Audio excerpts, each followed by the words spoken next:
बंधु माने आजिर एही कार्यक्रम को आपण मानकु स्वागत। आजिर एही कार्यक्रमटी मकर राशि व्यक्ति विशेष मानक पई बहुत गुरुत्वपूर्ण अटे, बहुत ही खास अटे। कारण आपण अगस्त मासटी को पालन करने को प्रस्तुत हुंतु। एही मासटी आपणको पई एक गुरुत्वपूर्ण समय हेबाकु जाउछि। शनि बकरी चलन आरंभ करि सारिछंती एवं जेहेतु शनि आपणको राशि अधिपति तो से आपणको जीवन को किभଳି भाବରେ प्रभावित करिवे, से आपणको परीक्षा पकाइबे ना आपणको किछि सुजोग प्रदान करिवे। एहा व्यतीत अगस्त मासरे शुक्र मंगल बुध एवं सूर्यंकर मध्य राशि परिवर्तन हेबो। तो एहा आपणको उपरे केउ भଳି प्रभाव पकाइबो, शुभ एवं चैलेंजिंग प्रभाव आनिबो। तो आजिर वीडियो रे एही सब विषय विस्तार भाବରେ आलोचना करिबा।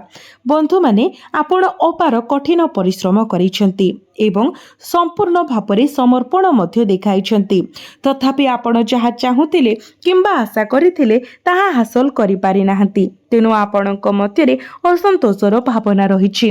जेतु शनि आपणक राशिर अधिपति, आपण केबे भी कठिन परिश्रम करबाकू पछ घुंचा दियंती नाही। आपण स्वाभाविक भावरे परिश्रमी एवं सर्वदा प्रतिबद्ध। तथापि किछि समय पाई किंबा हुएत वर्ष वर्ष धरी आपण आपणक प्रयासर फल पाई नाहंती। आपण सर्वदा आर्थिक चिंतारे जर्जरित अछंती। भविष्यत कौन हेबो किंबा काली किपरि रहिबो ताहा भाबुछंती। पारिवारिक विवाद सामान्य कथा को नहीं सृष्टि हुए एवं आपण अनुभव करती जे आपणकर मूल्य अग्राह्य किंबा अणदेखा होई जाए। आपण भाबुथांती केबे समाधान आसीबो, शनि केबे न्याय प्रदान करिवे। एही चिंता गुड़िक आपणक मन को निरंतर भाराक्रांत करिथाए, किंतु वर्तमान एही चिंता गुड़िकर अंत देखा जाउछि। जदि देखंतु प्रथम एवं सबुठारु गुरुत्वपूर्ण कथा हेउछि 27 जुलाई को शनि बकरी होइछिबे। स्वाभाविक भावरे जेतेबेले कोनोसी कार्य सठिक दिगरे अग्रसर हुए फलाफल सीधा सड़क होइथाए। विपरीत भावरे जदि प्रक्रिया निजे विपरीत हुए तेबे फलाफल किपरि सीधा सड़क होई पारिबो। शनि वर्तमान आपणकर तृतीय भावरे गोचर करूछंती, जहा साहस दृढ़ निष्ठा उत्साह एवं सान भाई भौणीक सहित संपर्क को नियंत्रण करे। एही स्थितिरु शनि निजर तृतीय दृष्टि को आपणकर पंचम भाव को देखुछंती, जहा द्वारा आपणको प्रेम जीवन को प्रभावित करे। शनिकर सप्तम दृष्टि आपणकर नवम भावरे भाग्य एवं आध्यात्मिकतार भाव उपरे पड़ी थाए, जेतेबेले कि शनिकर दशम दृष्टि आपणकर द्वादश भाव अर्थात खर्च एवं क्षतिर भाव उपरे पड़ी थाए। एहीपरि शनिकर बकरी चलन सकारात्मक एवं नकारात्मक उभय फलाफलर मिश्रण आनिब। जेहेतु शनि 138 दिन पाई बकरी रहिबे, यह समग्र अगस्त मास को प्रभावित करिब। तो प्रथमे तो तृतीय भावरे शनिकर उपस्थिति आपणकर सुप्त प्रतिभा को सामना को आनिब।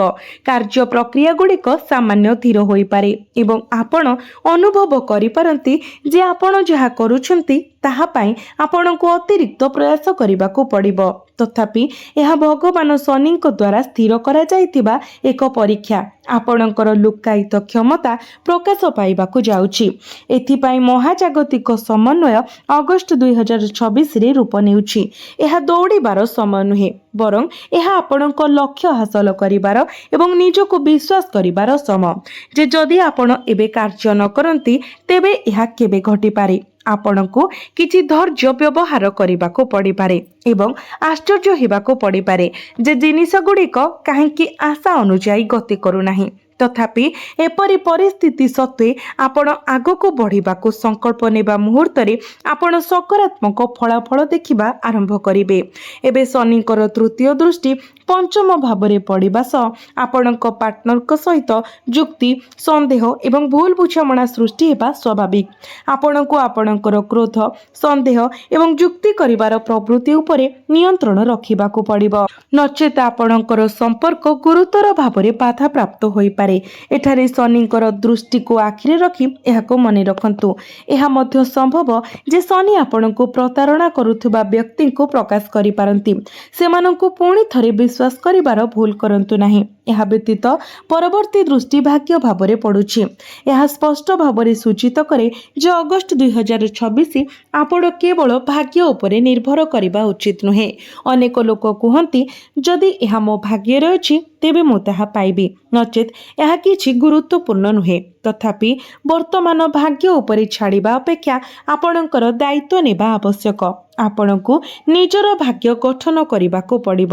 ଆପଣ ଏହି ଦୁନିଆରେ ବିଭିନ୍ନ ଲୋକଙ୍କ ସହିତ ସାକ୍ଷାତ କରିବେ, ଯେଉଁମାନେ ଜୀବନରେ କିଛି ହାସଲ କରିନାହାନ୍ତି। କେବଳ ଦାବି କରନ୍ତି ଯେ ଏହା ତାଙ୍କ ଭାଗ୍ୟରେ ଲେଖାଯାଇ ନାହିଁ। ତଥାପି ବାସ୍ତବରେ ଯଦି ଜଣେ କଠିନ ପରିଶ୍ରମ କରନ୍ତି ତେବେ ସେମାନେ ସେମାନଙ୍କର ଭାଗ୍ୟ ପରିବର୍ତ୍ତନ କରିପାରିବେ।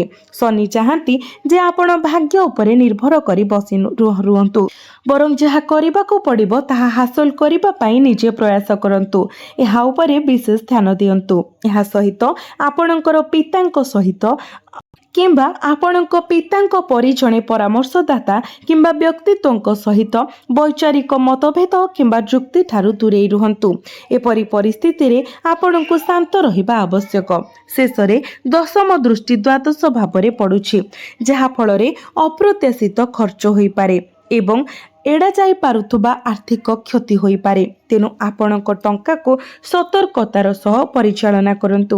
ରୋଜଗାର କରିବାକୁ ବର୍ଷ ବର୍ଷ ଏବଂ ସଞ୍ଚୟ କରିବାକୁ ମଧ୍ୟ ବର୍ଷ ବର୍ଷ ଲାଗିଥାଏ, କିନ୍ତୁ ସେହି କଷ୍ଟ ଅର୍ଜିତ ଟଙ୍କା ଗୋଟିଏ ମୁହୂର୍ତ୍ତରେ ଉଭାନ ହୋଇଯାଇପାରେ। ନିଜକୁ ମନେ ରଖନ୍ତୁ ଯେ କେବଳ ଅନ୍ୟମାନଙ୍କୁ ପ୍ରଭାବିତ କରିବା କିମ୍ବା ଏକ ଶ୍ରେଷ୍ଠ ପ୍ରତିଛବି ପ୍ରଦାନ କରିବା ପାଇଁ ଅଯଥା ଭୋଗରେ ଟଙ୍କା ଖର୍ଚ୍ଚ କରିବା ଭଗବାନ ଶନିଙ୍କୁ ଅସନ୍ତୁଷ୍ଟ କରିପାରେ। ଏବେ ପ୍ରଶ୍ନ ଉଠେ ଗ୍ରହଗୁଡ଼ିକର ସ୍ଥିତି ପରିବର୍ତ୍ତନ ସହିତ। ଏବେ ଶୁକ୍ର, ମଙ୍ଗଳ, ବୁଧ ଏବଂ ସୂର୍ଯ୍ୟଙ୍କର ସ୍ଥିତି ପରିବର୍ତ୍ତନ ଦ୍ୱାରା ହୋଇଥିବା ପରିବର୍ତ୍ତନ ଗୁଡ଼ିକ ଉପରେ ନଜର ପକାଇବା। ତ ବନ୍ଧୁମାନେ, ଅଗଷ୍ଟ 1ରେ ଯାହାକି ମାସ ଆରମ୍ଭ ହେବା ମାତ୍ରେ ଶୁକ୍ର କନ୍ୟା ରାଶିରେ ପ୍ରବେଶ କରିବେ, ଯାହାକି ଆପଣଙ୍କର ନବମ ଭାବରେ ଅର୍ଥାତ୍ ଭାଗ୍ୟ ଏବଂ ଆଧ୍ୟାତ୍ମିକତାର ଭାବରେ। ଏହା ମନେ ରଖିବା ଗୁରୁତ୍ୱପୂର୍ଣ୍ଣ ଯେ ଶନିଙ୍କର ସପ୍ତମ ଦୃଷ୍ଟି ମଧ୍ୟ ଏଠାରେ ପଡୁଛି। ତଥାପି ଶୁକ୍ର ଆପଣଙ୍କୁ ଏକ ବିଳାସପୂର୍ଣ୍ଣ ଜିନିଷ କିଣିବାକୁ ପ୍ରେରଣା ଦେଇପାରନ୍ତି। ଉଦାହରଣ ସ୍ୱରୂପ, ଯଦି ଫ୍ରିଜ୍ କିମ୍ବା ଟିଭି ଭଳି ଏକ ଘରୋଇ ଉପକରଣ ଭାଙ୍ଗିଯାଏ ତେବେ ଏହାର ପ୍ରତିସ୍ଥାପନ ପାଇବାର ପ୍ରବଳ ସମ୍ଭାବନା ଅଛି। ତଥାପି ନିଜକୁ ଆର୍ଥିକ ଭାବରେ ଅତ୍ୟଧିକ କରନ୍ତୁ ନାହିଁ, ଯେହେତୁ ଖର୍ଚ୍ଚର ଭାବରେ ମଧ୍ୟ ଏକ ଦିଗ ଅଛି। ନିଶ୍ଚିତ କରନ୍ତୁ ଯେ ଖର୍ଚ୍ଚ ଯୁକ୍ତିଯୁକ୍ତ ସୀମା ମଧ୍ୟରେ ରହେ ଏବଂ ପ୍ରକୃତ ଆବଶ୍ୟକତା ଉପରେ ଆଧାରିତ।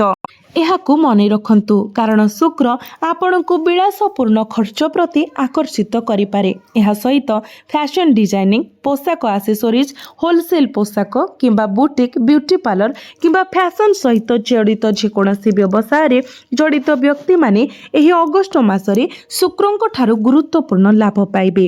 ଏବେ ମଙ୍ଗଳଙ୍କର ଗୋଚର ବିଷୟରେ। ଅଗଷ୍ଟ 2ରେ ମଙ୍ଗଳ ଆପଣଙ୍କର ଷଷ୍ଠ ଭାବରେ ମିଥୁନ ରାଶିରେ ପ୍ରବେଶ କରିବେ, ଯାହା ଶତ୍ରୁ, ଋଣ ଏବଂ ରୋଗକୁ ନିୟନ୍ତ୍ରଣ କରେ। ତ ଉଚ୍ଚଶିକ୍ଷା ପାଇଁ ପ୍ରତିଯୋଗିତାମୂଳକ ପରୀକ୍ଷା ପାଇଁ ପ୍ରସ୍ତୁତ ହେଉଥିବା ଛାତ୍ରଛାତ୍ରୀମାନଙ୍କୁ ମଙ୍ଗଳ ଉତ୍କୃଷ୍ଟ ସହାୟତା ଯୋଗାଇବେ ବୋଲି ଏକ ଦୃଢ଼ ସୂଚନା ଅଛି। ଗ୍ରହ ସେମାନଙ୍କ ପାଇଁ ଅତ୍ୟନ୍ତ ଲାଭଦାୟକ ପ୍ରମାଣିତ ହେବ। ଏହା ବ୍ୟତୀତ 2 ତାରିଖରେ ମଙ୍ଗଳ ଗ୍ରହଙ୍କର ଗୋଚର ଶତ୍ରୁହନ୍ତା ଯୋଗ ସୃଷ୍ଟି କରିବ। ଏହାର ଅର୍ଥ ମଙ୍ଗଳ ଆପଣଙ୍କୁ ପ୍ରତିପକ୍ଷମାନଙ୍କୁ ପରାସ୍ତ କରିବାରେ ସାହାଯ୍ୟ କରିବେ। ଯେଉଁମାନେ ଆପଣଙ୍କର ଅମଙ୍ଗଳ ଚାହାନ୍ତି କିମ୍ବା ଆପଣଙ୍କ ପଛପଟେ ଆପଣଙ୍କ ବିରୁଦ୍ଧରେ ଷଡ଼ଯନ୍ତ୍ର କରନ୍ତି, ତଥାପି ଆପଣଙ୍କୁ ସତର୍କ ରହିବାକୁ ପଡ଼ିବ ଯେ କ୍ରୋଧରେ ଅବାସ୍ତବ କଥା ନ କହିବା, କାରଣ ଏହା କରିବା ଦ୍ୱାରା ଶତ୍ରୁତା ବୃଦ୍ଧି ପାଇପାରେ। ନିଜ କାମ ଉପରେ ଧ୍ୟାନ ଦିଅନ୍ତୁ, ଯେହେତୁ ଗ୍ରହମାନଙ୍କର ସେନାପତି ମଙ୍ଗଳ ପୂର୍ବରୁ ଆପଣଙ୍କର ଶତ୍ରୁମାନଙ୍କୁ ନିପାତ କରିବା ପାଇଁ କାମ କରୁଛନ୍ତି। ତେଣୁ ଆପଣଙ୍କୁ ଏଥିରେ ସାମିଲ ହେବା କିମ୍ବା ଆହୁରି ଶତ୍ରୁତାକୁ ପ୍ରୋତ୍ସାହିତ କରିବାର କୌଣସି ଆବଶ୍ୟକତା ନାହିଁ। ଏଥିରେ ବିଶେଷ ଧ୍ୟାନ ଦିଅନ୍ତୁ। ତେବେ ବନ୍ଧୁମାନେ, ଯେହେତୁ ମଙ୍ଗଳ ହେଉଛନ୍ତି ଅଗ୍ନି ତତ୍ତ୍ୱର ଗ୍ରହ, ତ ସେ ଆପଣଙ୍କୁ ଉତ୍ତେଜିତ କରିପାରନ୍ତି। ତେଣୁ ତରବରିଆ ଭାବରେ କୌଣସି ଡିସିସନ୍ ନିଅନ୍ତୁ ନାହିଁ। ବର୍ତ୍ତମାନ ତୃତୀୟ ଏବଂ ଗୁରୁତ୍ୱପୂର୍ଣ୍ଣ କଥା ଅଗଷ୍ଟ 5ରେ ବୁଧ ସେହି ସ୍ଥାନରେ ପହଞ୍ଚିବେ ଯେଉଁଠାରେ ବର୍ତ୍ତମାନ ସୂର୍ଯ୍ୟ ଗୋଚର କରୁଛନ୍ତି। ବୃହସ୍ପତି ପୂର୍ବରୁ କର୍କଟ ରାଶିରେ ଉଚ୍ଚସ୍ଥ ଅଛନ୍ତି, ଯେତେବେଳେ କି ବୁଧ ସେମାନଙ୍କ ସହିତ ଯୋଗ ଦେବେ ଏବଂ ବୁଧାଦିତ୍ୟ ଯୋଗର ଗଠନ ହେବ ଏବଂ ଆପଣ ମଧ୍ୟ ଗୁରୁଙ୍କର କୃପା ପାଇବେ। ଫଳସ୍ୱରୂପ ଦୃଢ଼ ସଂକେତ ସୂଚାଇ ଦେଉଛି ଯେ ଅଗଷ୍ଟ 5 ପରେ ଆପଣଙ୍କ ବୈବାହିକ ଜୀବନରେ ଥିବା ବିବାଦ, ଯେଉଁଠାରେ ସାଧାରଣତଃ ସାମାନ୍ୟ କଥାକୁ ନେଇ ଭୁଲ ବୁଝାମଣା ହେଉଥିଲା, ସମାଧାନ ହୋଇଯିବ। ସେହିପରି ଆପଣଙ୍କର ବ୍ୟବସାୟ କିମ୍ବା ବ୍ୟବସାୟିକ ସହଭାଗିତାରେ ଯୁକ୍ତି, ସନ୍ଦେହ ଏବଂ ଅସନ୍ତୁଳନ ଦୂର ହେବ, ଯାହାଫଳରେ ଆପଣଙ୍କର ବୈବାହିକ ଏବଂ ବୃତ୍ତିଗତ ସମ୍ପର୍କରେ ସକାରାତ୍ମକ ଫଳାଫଳ ଆସିବ। ଏହି ତିନୋଟି ଗ୍ରହର ମିଳିତ ପ୍ରଭାବ ଅତ୍ୟନ୍ତ ଶୁଭ ଦେଖାଯାଉଥିବାରୁ ଏକ ଗୁରୁତ୍ୱପୂର୍ଣ୍ଣ ଲାଭଦାୟକ ବିକାଶ ଦିଗନ୍ତରେ ଅଛି। ଅଗଷ୍ଟରେ ଆପଣଙ୍କ ବୈବାହିକ ଜୀବନ ଅସାଧାରଣ ହେବ, କୌଣସି ସନ୍ଦେହ ରହିବ ନାହିଁ ଏବଂ ଏକ ସହାୟକ ପରିବେଶ ବିରାଜମାନ ହେବ।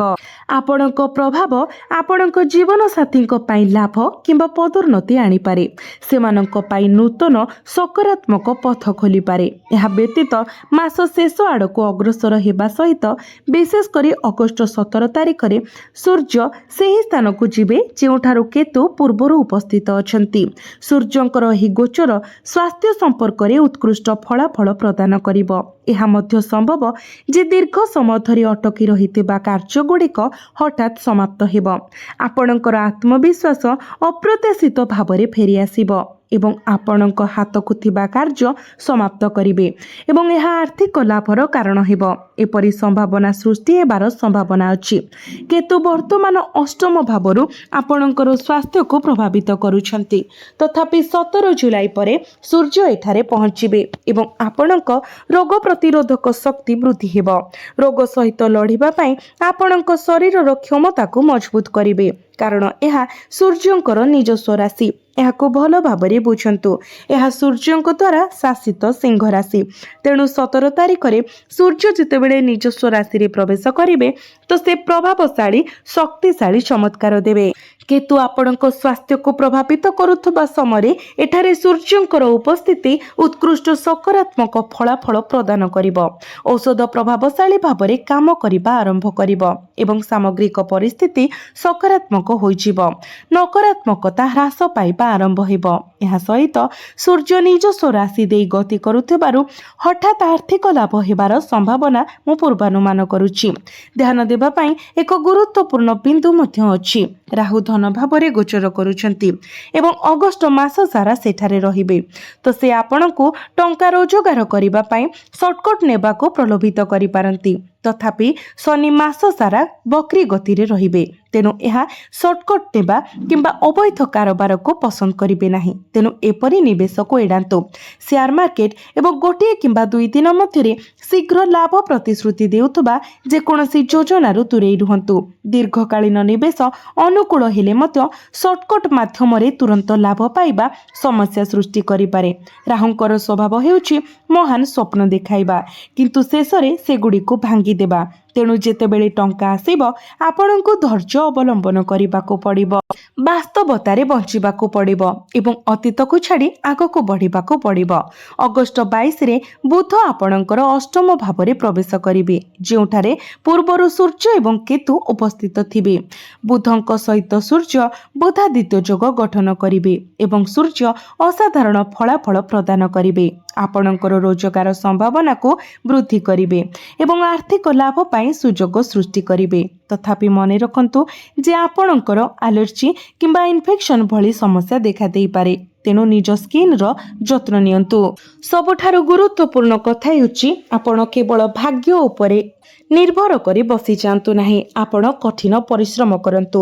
ତେବେ ଯାଇ ଭଗବାନ ଶନି ଆପଣଙ୍କୁ ଏତେ ମାତ୍ରାରେ ଧନ ଦେବେ ଯେ ଆପଣ ଧନ ଗଣିବାକୁ ମଧ୍ୟ ସଂଘର୍ଷ କରିବେ। ତ ଏବେ ଆସନ୍ତୁ ଜାଣିବା 2ଟି ପ୍ରତିକାର ବିଷୟରେ। ପ୍ରଥମେ ବକ୍ରି ଶନିଙ୍କୁ ସନ୍ତୁଷ୍ଟ କରିବା ପାଇଁ ଶନିବାର ଦିନ ଓସ୍ତ ଗଛ ମୂଳରେ ସୋରିଷ ତେଲର ଦୀପ ଜାଳନ୍ତୁ ଏବଂ ସେଥିରେ କିଛି କଳା ରାଶି ମିଶାନ୍ତୁ। ଏହା ରାହୁଙ୍କୁ ଆପଣଙ୍କୁ ଭ୍ରମ ଦୁନିଆରେ ଫସାଇବାରୁ ରୋକିବ ଏବଂ ଶନିଙ୍କର ବକ୍ରି ଚଳନ ସମୟରେ ଶନିଙ୍କର କୃପା ସୁନିଶ୍ଚିତ କରିବ। ଏହା ସହିତ ମଙ୍ଗଳ ଗ୍ରହକୁ ଜଟିଳତା ସୃଷ୍ଟି କରିବା, ଋଣ ନେବାକୁ ବାଧ୍ୟ କରିବା କିମ୍ବା ଆପଣଙ୍କୁ ଆଗ୍ରେସିଭ୍ କରିବାରୁ ରୋକିବା ପାଇଁ ମଙ୍ଗଳବାର ଦିନ ହନୁମାନ ଚାଳିଶା ପାଠ କରନ୍ତୁ। ପ୍ରତ୍ୟେକ ଦିନ ବିଷ୍ଣୁ ସହସ୍ରନାମ ପାଠ କରନ୍ତୁ କିମ୍ବା ଶୁଣନ୍ତୁ ଏବଂ ଶୁକ୍ରବାର ଦିନ ଧଳା ରଙ୍ଗର ଜିନିଷ ଦାନ କରନ୍ତୁ। ଏହା କରିବା ଦ୍ୱାରା ଆପଣଙ୍କ ପାଇଁ ସୌଭାଗ୍ୟର ପଥ ଖୋଲିଯିବ।